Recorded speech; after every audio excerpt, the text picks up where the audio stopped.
Hello, good evening, everybody. This is Ben Agbanti again, back tonight.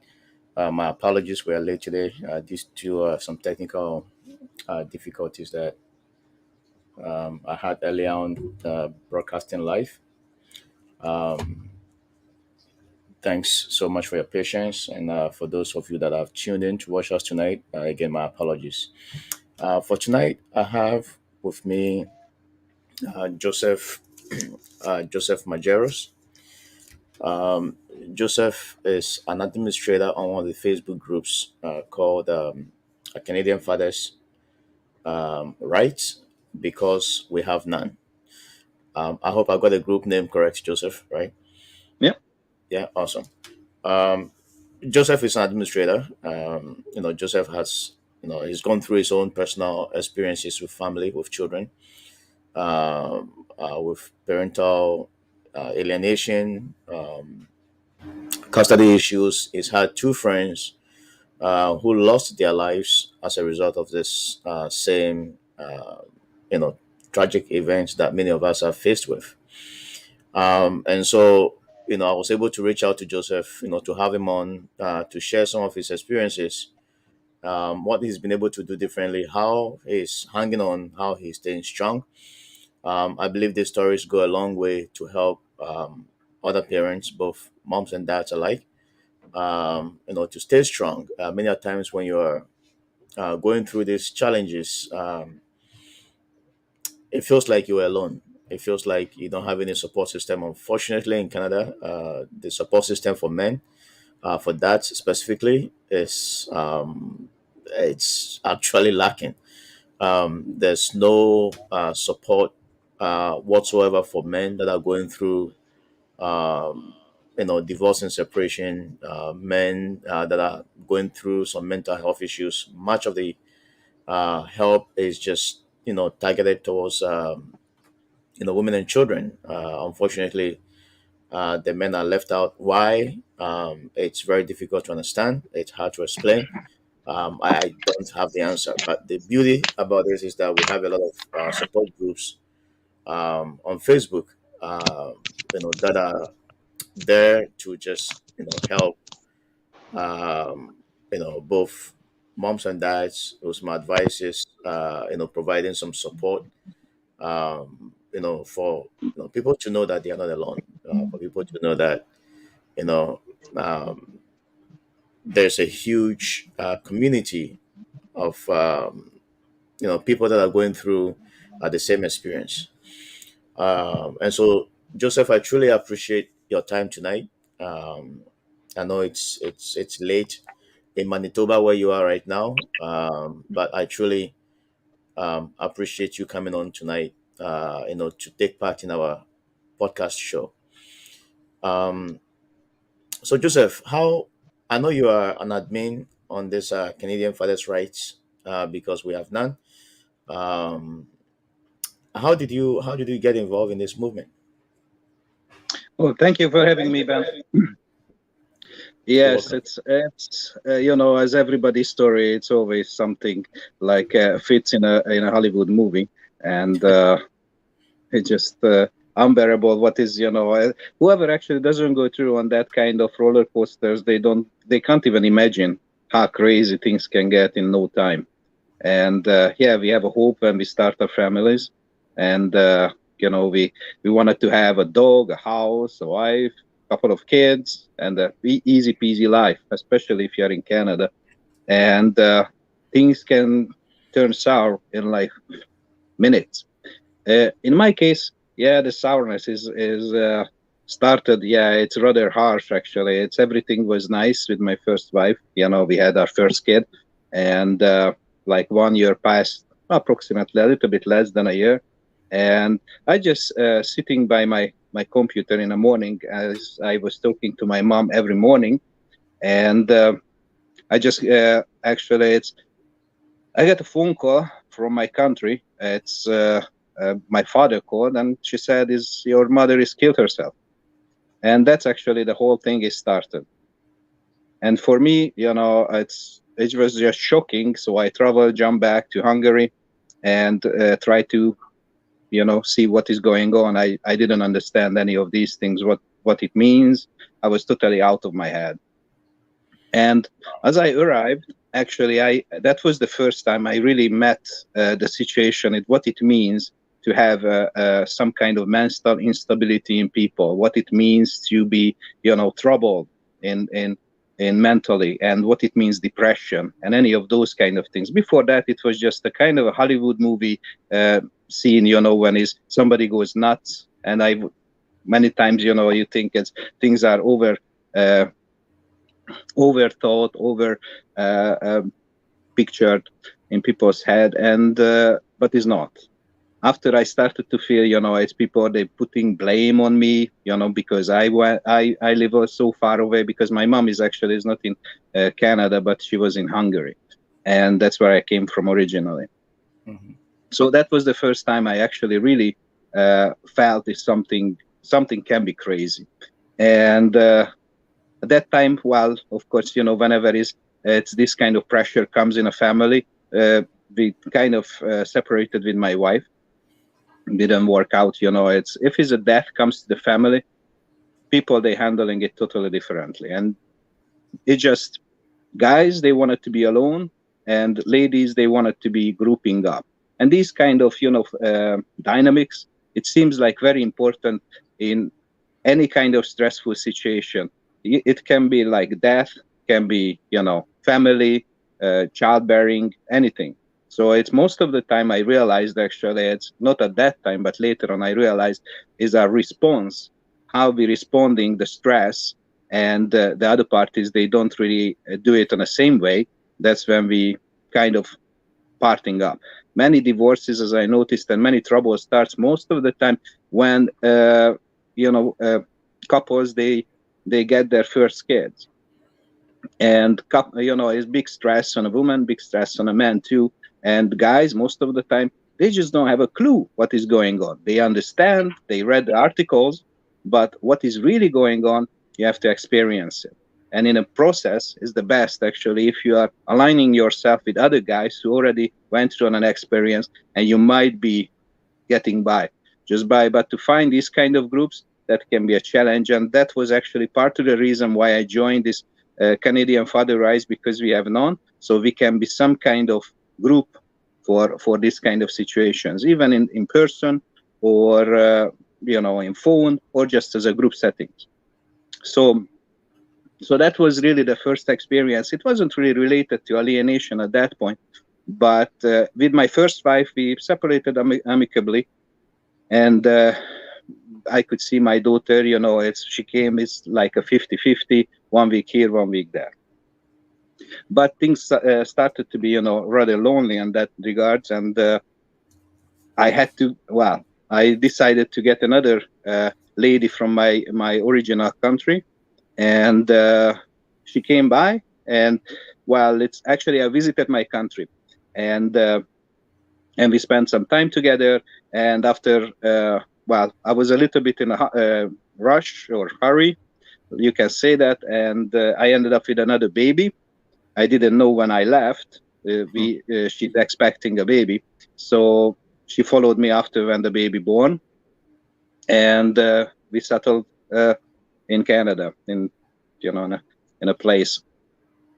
And yeah, things started to be crazy after that, because I haven't realized again at that point, what it means to get stressed. And changing a country, that's again a big level of stress in lady's life. Again, never mind just a kid. So she started to act differently, all those kind of things. And of course, Hungary is not the richest country on our planet. So when you go from the poor country to a rich country, it's that culture shock can hit you big time. And that's what happened. And as many actually new immigrants, it's a couple of years after they being in Canada, they enjoying the life and enjoying the freedom, and they realizing, oh yeah, they have plenty of opportunities. So why don't I just change? So they kicking out the old guy who actually sponsored them or helped them, and the best way of kicking them out, is get information from the co-workers, figuring out what is the legal systems. They have plenty opportunities in that way, and again, fire the silver bullet. So firing the silver bullet is again like from the Western, run for your life until the silver bullet hits you. Because after that, once you are in the system, you can't escape it. So the silver bullet, well, we actually had another child, and again came the hormonal postpartum depression problems. So I failed again in that one. I failed many of these kind of tests, it seems, but yeah, that's what his God put me on my path. So I have to grow on that one. And yeah, and after it's, she was like less than, well, didn't reach the 2 years mark. Uh, yeah, my exes called the cops on me, and I got my first arrest. That was kind of a challenging and interesting things to being arrested, because I never been arrested in my life, and it was a little bit scary because I was on a job all the way out in the next town. It's like about an hour away from Winnipeg, and the police calls me during the day, and they say, "Well, we have to talk to you. You have to come in." I say, "Okay, what about?" And, "Well, we will tell you once you are here." Well, I'm not gonna say no to the police. So after I finished my job, I drove all the way down to the police station, and they said, "Yeah, you are under arrest." For what? And actually they explained it to me is my wife actually made the call to them, and it's automatic procedure on there, and it's like a zero tolerance policy. Whenever somebody reports somebody to the cops, then you will be arrested. So I've been thrown in a jail cell, and yeah, it was a little bit of calming and waking up at the same time to what can happen in no time. And I've been let go uh, by my own cognizance, or whatever it's called. I can't even remember, but I couldn't go home. And the problem was with that one, it's very major, because I'm kind of a contractor, and most of my stuff is at home. And it wasn't really about my home. I couldn't go, but I couldn't go to near to her, like within 200 meters, and I couldn't talk to her even through a third party. So cut all the communication and everything all the way. All right. Well, it's just cannot fly, because we are living in a 21st century. If you don't make money, and you have to pay, for the house where she's actually living, and your kids living, so you have to get around that one somehow, and find a way how you can get life moving. With the law and everything else, they don't really consider any of those things. Whatever is actually in your life it cannot stop. So I got arrested again. After that, it was actually rather crazy, my second arrest, because I had to pick up my stuff from the garage. I didn't go to the house. I went into the garage. But unfortunately, she had a day off at that day. So she started to make pictures, and of course, immediately called the cops on me, and the cops uh, they called me again to go and give myself up. And I went down to the police station to give myself up. And I told them, "Okay, here I am, guys. Do whatever you need to do." And I asked my friend to drive me down there, so I don't need to worry about parking a car and any of those things. And the police actually tells me, "Sorry, sir, we cannot arrest you because not enough police officers. You need to come back tomorrow." All right. So I try to be a law-obeying citizen by doing whatever I'm being told. But now I'm sitting in the middle of nothing, and like the next Tim Hortons is about 2-3 miles away from the police station, freezing freaking cold. But yeah, my phone is, of course, is like dying in a cold in 2 seconds.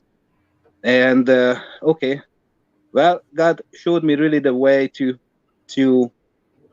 just keep going. Don't worry about anything. Challenges are coming. And I was just singing on the way to the Tim Hortons. I collapsed into the Tim Hortons, and I drank like a gallon of coffee just to warm up. But that was a little bit of a rather wake up call. And After that, yeah, it's many things before I'm just passing. I try to roll things a little bit faster to make it because I can cry about, yeah, life is that hard and, narcissism and any of those things. It doesn't really matter. It's actually your life what is matters. And what is matters is really try to find always the bright side of things. So next day I went back, being arrested, thrown in jail. I met actually, it was rather interesting in the remand center in Winnipeg. They have multiple floors, and one floor is has like those gangs, some killers. But I ended up in a floor where most of the mates were fathers, What? Wow. and they Wow. were in a pretty similar loop as I was. Many of these guys, they didn't really allow us to talk too much. We were allowed on ourselves, like every 4 hours for an hour, to when we had the lunch, and they kind of, yeah, they didn't look at it right if we were talking too much to each other. And the other interesting thing actually in the whole process, I'm not against feminism, don't think of it, but on the whole process, I was being processed, I was arrested, I was questioned all the way. Woman wasn't even a single man on a process.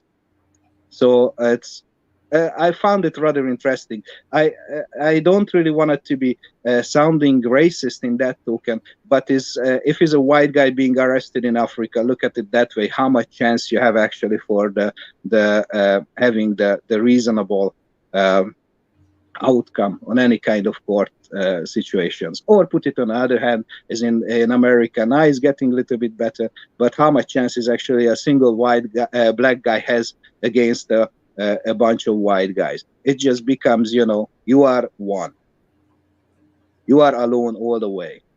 So it's what I learned actually in this process is I had to rely on my inmates. It's and I put my focus on them. I put my focus on my thoughts in my kids. And I was thinking, yeah, meditating and kind of try to enjoy the experience. I never been there, and you have to survive, and you will survive. That's not a question. And you will change actually your perspective. Of, you believed actually this is a country of freedom, country of everything, and you start to realize that the whole thing is a lie. The whole story becomes a lie. And as I came out, uh, I got the information actually from my friend was dying in the hospital, and I wanted to visit him, but the family didn't want me to go there. So I, of course, my I couldn't even say goodbye to my friend as he was passing on. My first friend I lost like 3 years before to a car accident where he was overly exhausted and died on a highway. And this friend, it's we were actually six of us together, like three families, very good friends with kids, and we get together most of the time, enjoyed, the Canadian dream, having your kids playing together and all sorts of things. And after, I haven't realized that was the top part of my life. After, everything can go downward, but whatever is goes up, it can go down too. So, and that was a time I realized, okay, I am the only guy who survived this whole situation, so I rather keep it that way. I was the oldest one and the only man who were still breathing. So my partner is, well, my ex wife is sometimes, he tried to reach out, sometimes went crazy, sometimes this and that. In the meantime, it was actually visitation through a visitation center. That's another interesting thing I never thought is actually what it is. A visitation centers, probably many of you guys know, it's a supervised visitation center. You have to be there like 15 minutes. You're waiting in a kind of a cell, and while your kids are coming, and you have your visitation. You can play with your kids. You cannot say this. You cannot talk about that. All the way, everything is controlled, totally controlled environment. After they throw you in again in the same kind of cell, and kids are leaving, and you have like 15 minutes later you can leave as well. So they are kind of safe. You're not following them or anything. And I didn't have any of these intentions, but that was again a very interesting uh, approach. And one time, it's this was a kind of a weekly event. I try to do it as often as possible. It's like you have to pay like $30 for to see your own kids, but that's fine. And I heard, oh, they actually the guards over there, they told me, Joseph, you need to go that way, that way, that way. And I said, what is going on? We cannot tell you anything, just you need to go. And this they said is code, whatever code. And okay, sure. And I was trying to, I was curious. I was peeking, hearing, try to figure out what is going on because my kid's supposed to be here. And what happened actually, I found out it's instead of a driver didn't show up, and my ex partner thought that she just takes everything into her own hand and drove the kids to the visitation center and dropped them off. But that's she breached in that way. She was within 200 meters in the reach, and the officers or whoever actually is over there, they threatened her that she's violating. And okay, I thought that might be, not going to have too much of an effect on me neither and on the kids. And next day, after the visitation was over, police comes. I said, what the heck? Really? You guys going to arrest me again? What did I do wrong? Oh, well, I breached. Right.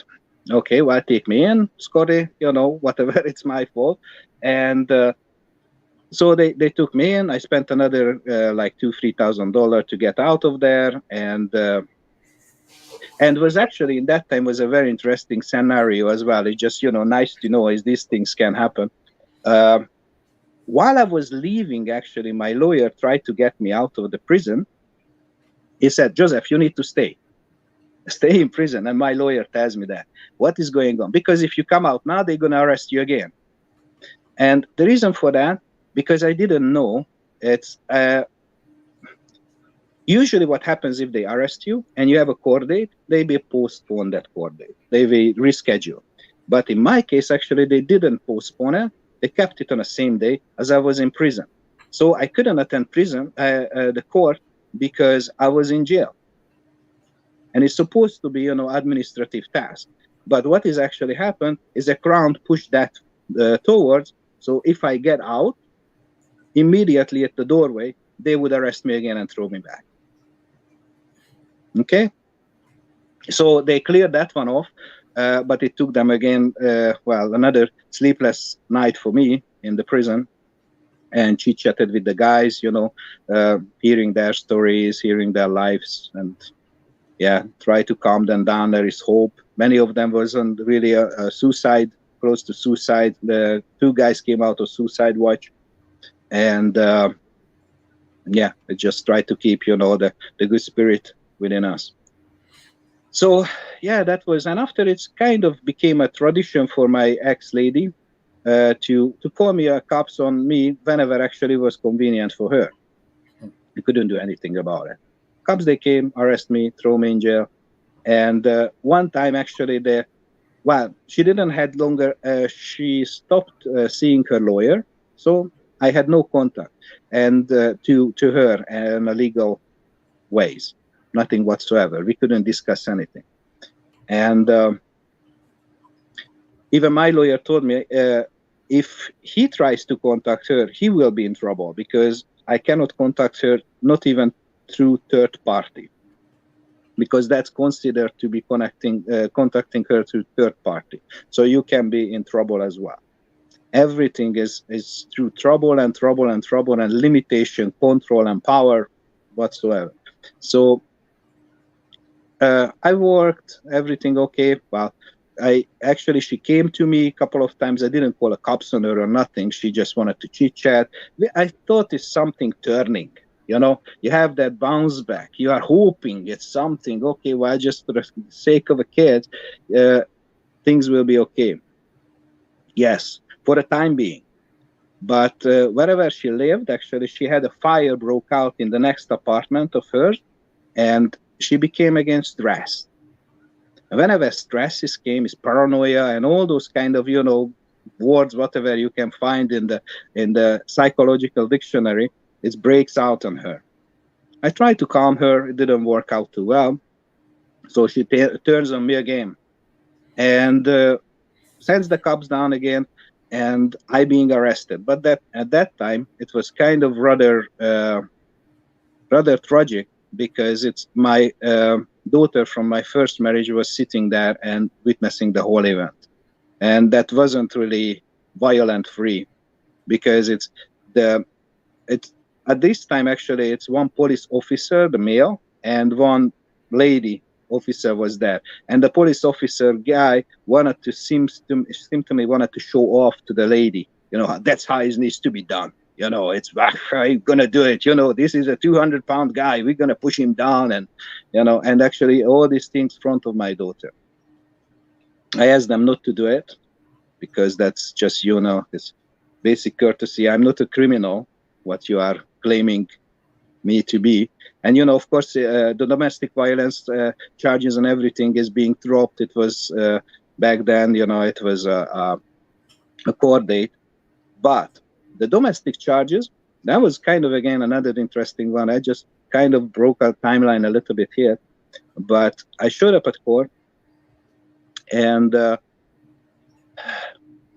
they didn't hear me. Actually, all the way in the process, wasn't any time anybody asked me what happened. So, okay, well, whatever. You need to go to the process. At that time, what I did, and actually I suggest to guys, never go to any kind of plea bargain, because it's the biggest mistake you can make. I went into the plea bargain because they said, yeah, I'm gonna be found guilty regardless for the breach. And I admitted, okay, well, yes, of course, I met her, I talked to her, I knew about her, I didn't reach out for her, but I didn't want to get her into big trouble. Because if I bring her into the trouble, that's another catch-22, then is both of us is criminally charged, and the kid's going to end up with child and family services. Now, that's absolutely unacceptable for me. So I rather took the blame, the fault, and let her to be. And so the judge, what he says, because I went into the plea bargain, then it's very likely I'm guilty of the first crime as well as being charged. So I probably, because I'm part of, I took the plea bargain, I probably violated and beat up my wife as well. And I said, okay, well, that's what you think. And of course, again, a big show-off happened over there. And the system, how it worked, as I had actually the court date, I just could tell, okay, all the basic things in the beginning. Yeah, it's what's your name and so. And a big bunch of kids came into the courtroom, like about 10, 12, 13 years. I don't know, but it's around that time, that year age group.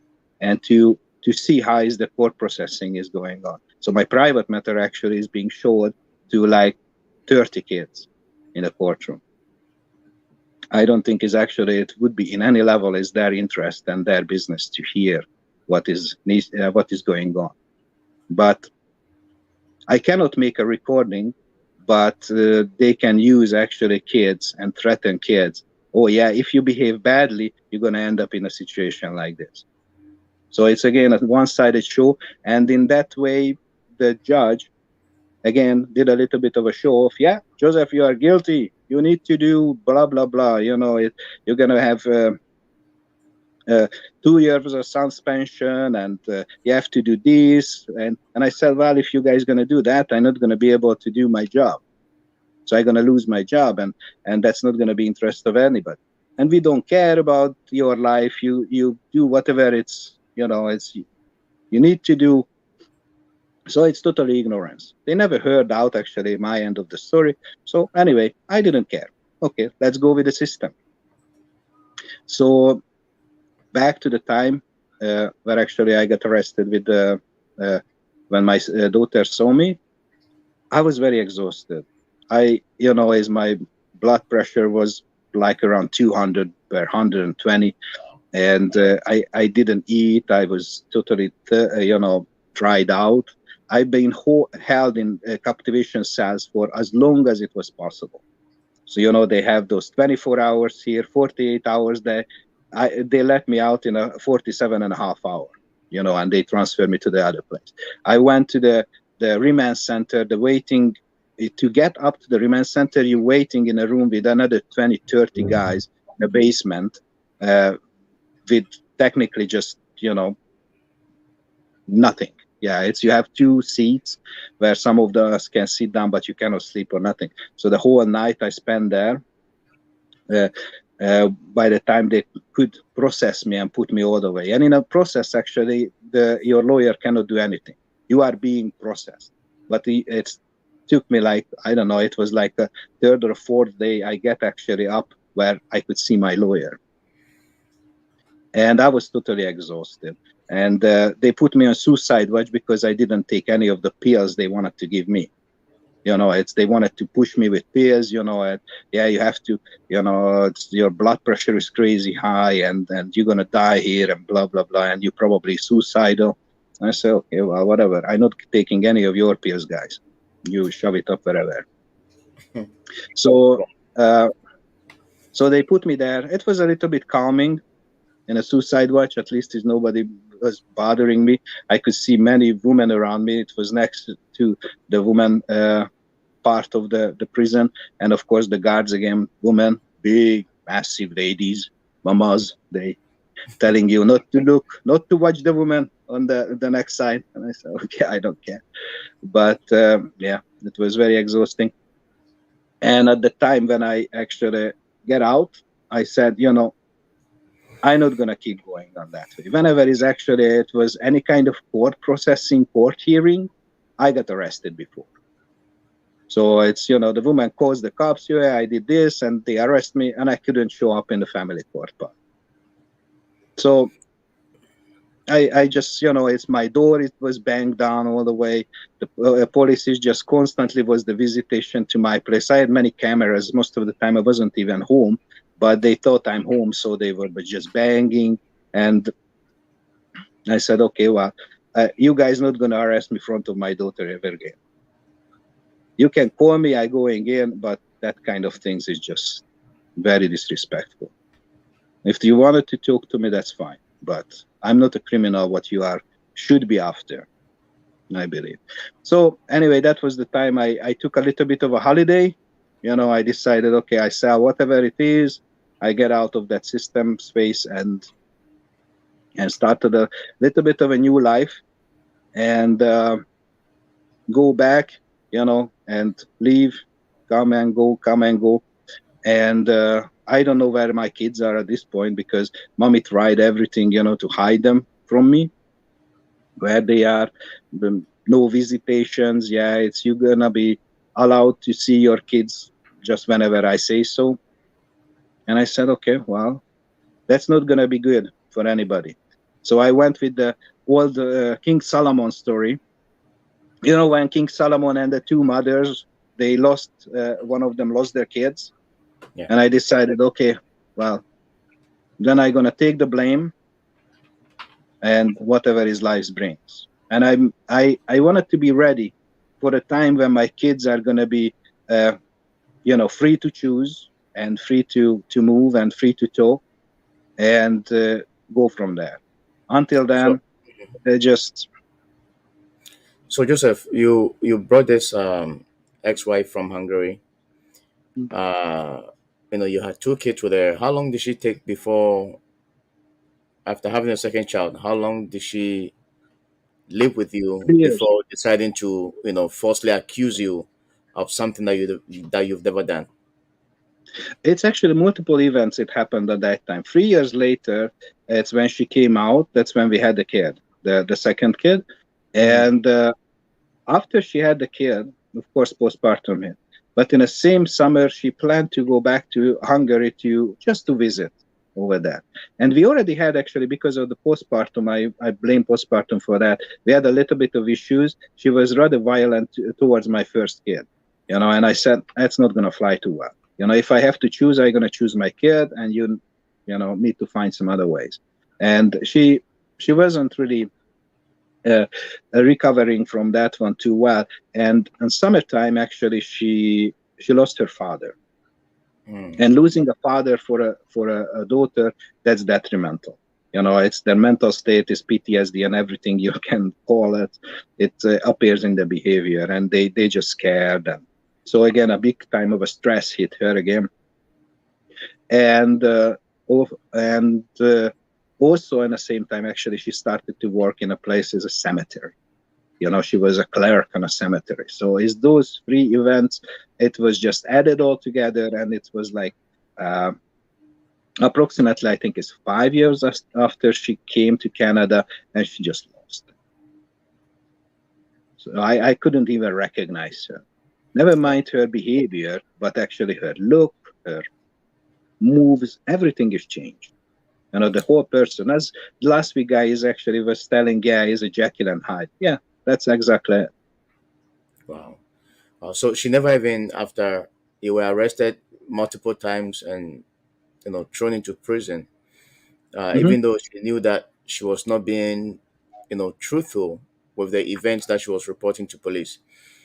At no No, point did she even go back and tell them that what she lied and they should let you go. Because no, I mean, it's she's actually going through it's stuff. another thing. It's a threat. It's threat. She got threatened by a crown. If she doesn't show up on any of those hearings or whatever, then the whole case is being thrown out. But she got threatened by the crown. If she don't show up, then we're gonna throw you in jail. It never happens, but it's actually the crown is playing. These two people against each other. She wasn't as smart enough to understand that game, but that's what it is. It's again the system is placed two people against each other. I'm still not angry with her in any level. She just followed what she's being told. She being misled and guided. And of course, after once she enjoyed the power and she realized, yeah, she can take advantage of the system. Yeah, why not? Because she's already was alone. As nobody help her. Of course, I'm out of the picture, out of jobs. So yeah, that was the way for her for survive, but it's nothing to do really with her. Okay, it's her choice and her responsibility, but it's rather bigger responsibility for the legal system behind.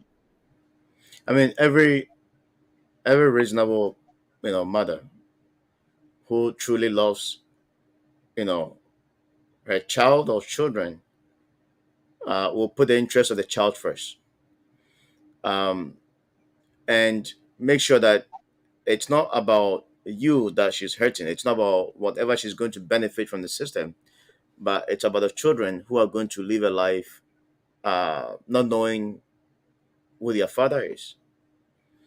They may have contact Um, with you. They met, they have met ben, you somewhere. Go ahead, Joseph.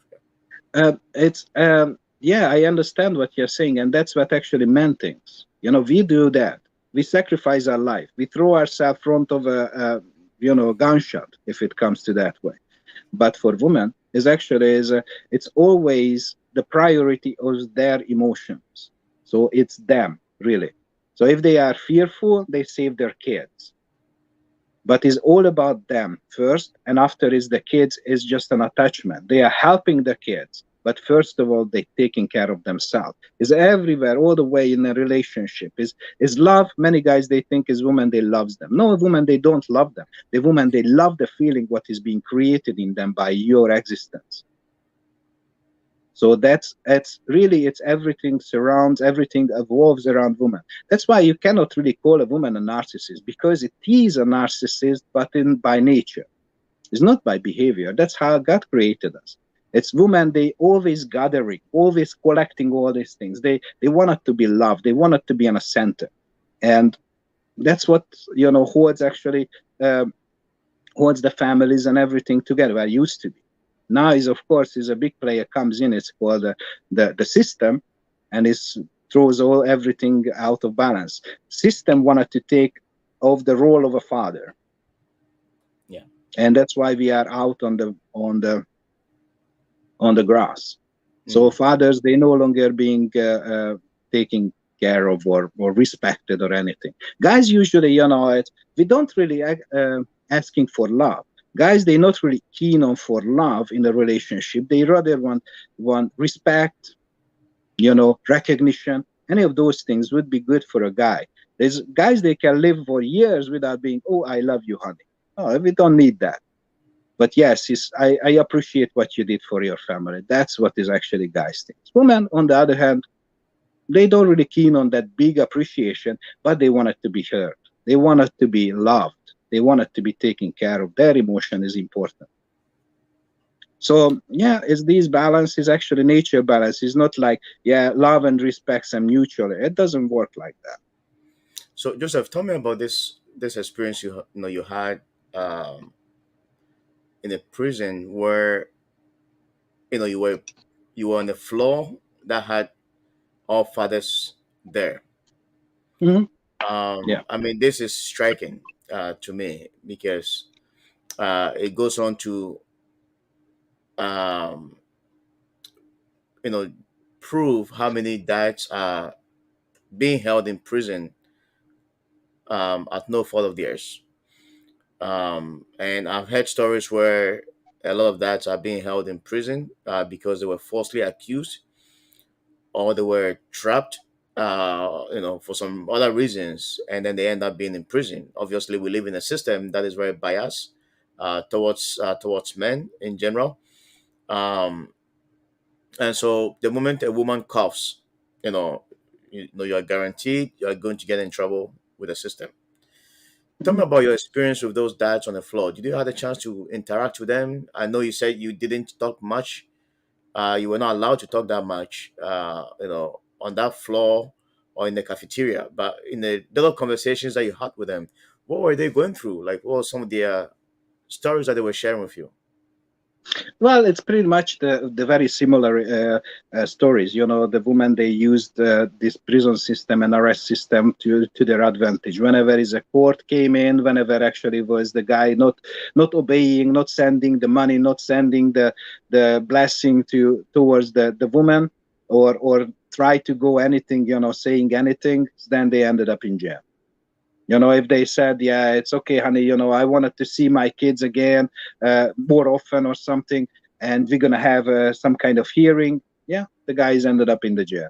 If he's the guy didn't pay for the kiddies, Child support. uh, yeah, whatever, yeah, horse or something, what his mommy actually decided she needs the money for, then the guy ended up in the jail. Just like that. Just like Wow. that, yeah. Yeah. It just, yeah, I've seen the guy. Guys approached me. A guy did that. A guy called. Yeah. Wow. Wow.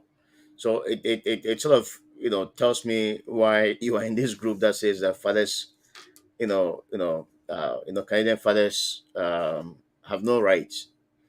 So, And I mean, from what you are sharing and based on the experience you had there and the interaction you had with some of these, dads, it goes on to prove that truly, there are dads that are being held against their will, uh,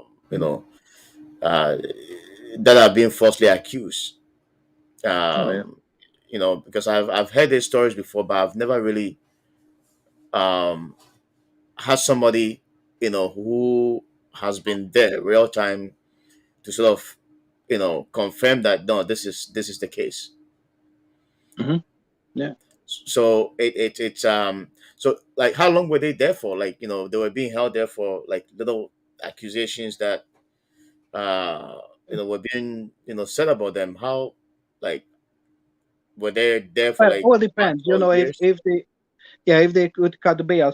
Some of us, bail it was like usually 1,000 to between 1,000 to the 5,000 bucks. But that's actually you losing it every time. They throw you in back in jail again. So it can be very pricey. For me, every visit to the jail is cost me about 2 to 3 grand. To So, get out? and I've been there, yeah, and yeah, and after once you are out, then yeah, You don't know when you need to get that kind of money again. And I was kind of a rather, upscale guy. I had a little bit more money than most of the guys, so I wasn't really worried about that. And but I've seen actually many guys, they stuck there because they had to wait until the hearing took place, which is took sometimes a month, sometimes a year. Wow. In a process, of course, they're losing their job, they're losing everything. And maybe they ending up 2 days. Yeah, you have to, because you broke, um, you breached, you have to spend 2 days or 3 days in a prison.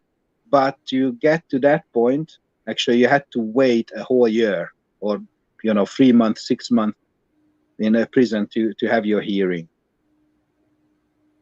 Wow. So you lost everything at the No, same time. this is very sad. I mean, the amount of money that's being used to, keep innocent, dads in prison. If Yeah. that money is used to help them, um, and to help families, I think it will go a long way, to make a difference in our societies. Well, Um, it's not about that part. Don't forget, Ben, it's actually who is really runs the commerce businesses. Like who is actually the leading purchasers in any kind of commercial things. It's of course women. So you have to give women the money. 80% of the purchases happens to women. So that's why is actually the shift is needs to go that way. Is women needs to be pumped with money because they blow money. so hold on, hold on. You just say something that is so basically, what you're saying is they collect the money because we Hmm. don't know how to spend, right? The women Hmm. are the ones that know how to spend the money. So they collect the money and give it to them Hmm. to spend in the system because the system need them to spend. Hmm. Yeah, Wow. that's So pretty it's much more it. like a transfer of wealth. That's right. Basically you go hustle, you transfer the system transfers your wealth to them Hmm. so they can Correct. spend. They can pump the money back in the system. That's correct. Yeah. That's why is the actual system will not change. Is our group, we were trying to change legislation in many levels. Well, not really legislation, because changing legislation, I learned a lot in the last couple of years how it works, and I had lots of high influential people in the political uh, arm. But what I understood really is we try to change the process, the due process. How is actually the whole legal things? Because many things are already established, there is just not being used. For example, it's we wanted to have um, um, mediation, or to have that 50 share parenting as a default. So if people, they need to go through on a 1 year mediation process, and establish a 50-50 and so on and so forth. And that was our plan. We wanted to propose. Everything is in a system for that. It's just not being used. So it's not changing the legal systems, moving laws or anything like that, because that's almost impossible. Um, but never said the rest. It's everything is there. So it's it's. Teach the judges about parental alienation, educations, all those kind of things. What is the side effect? How is things are working? So what you trying to do, Ben? Really, it's actually we just did it in a political realm, Mm. and now it's Trudeau and all the parties are re-elected again, and everything is re-established, and we started to get in back in touch with those guys, and they said, Joseph, there's not even a single chance. We totally understand where you're coming from, but you have one proposal, and actually it's 200 opposition proposals to yours, which is says actually it should be the default is automatically the mother gets the kids, and everything is actually from day one. It goes to the mother. 200 against ones. So things So, will not going to change towards that way anytime soon, because if the system, money, that's how it works. so if you say the 200 are the politicians, the opposition, or No, not um, politicians. No, it's referendums. It's like okay, changing systems, legal mambo jumbos. So it's yeah. we are one. We have one positions, one proposal, and it's like just I wanted to show you, how actually off we are with power. Feminism and all those kind of guys, they pushing one end, and we have one word and they have 200 words on the other. It just, yeah, you don't really stand a chance Yeah. on that way. So basically, what you're saying is equal shared parenting in Canada It's is not, near to impossible. it's not impossible. It's only possible if it's both parties are agreed on it, Hmm. and that's it. If it's in a first time, it's the both parties are not there and not partaking on 50-50, then you don't have a chance. It's actually, I interviewed a couple of judges, and I understand where they're coming from. It's you are as a father go there and you're asking 50-50. Mother wanted to have full custody because of the money and all those kind of things. Mother will win. Why is that? Doesn't matter how convincing you are. It's actually the best, and they're referring to the best interest of the child, and they are right. Because what happens if they reward you with 50-50, then it's going to be constant argument between you. You're not going to be able to co-parent in that level. And because you don't take the responsibility for the full custody, then they cannot reward you with a full custody. So if what I'm saying is actually, if the fathers they go there with the desire to have full custody and full force to fight it, then they have a slim chance to win.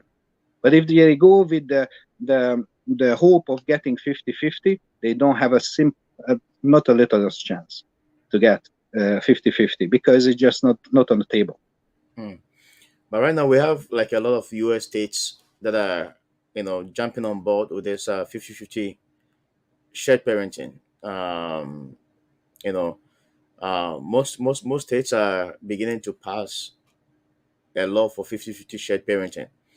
Um, and, from every feedback that I'm hearing, it seems to be working out very fine Hmm. for parents. This is in the US, and, some European countries as well doing the same thing. Everybody's jumping on the 50-50 law. Hmm. Uh, and, the hope is that Canada will eventually see that this is working for many, many countries, and eventually they will do the same. I guess the political climate probably makes it a bit more difficult, from your opinion. Absolutely. Yeah, political climate is just not favoring that kind of progressive thought process. It seems to me, it's even Canada. It's leading country in many ways per people perspective. But if you look at it, even I think it's COVID was one of the greatest example. How long it took actually the COVID um, restrictions to be cleaned off, of the country. It's everywhere else, really. That I don't think is any other country was in the planet who still had actually COVID restrictions. Canada still had it.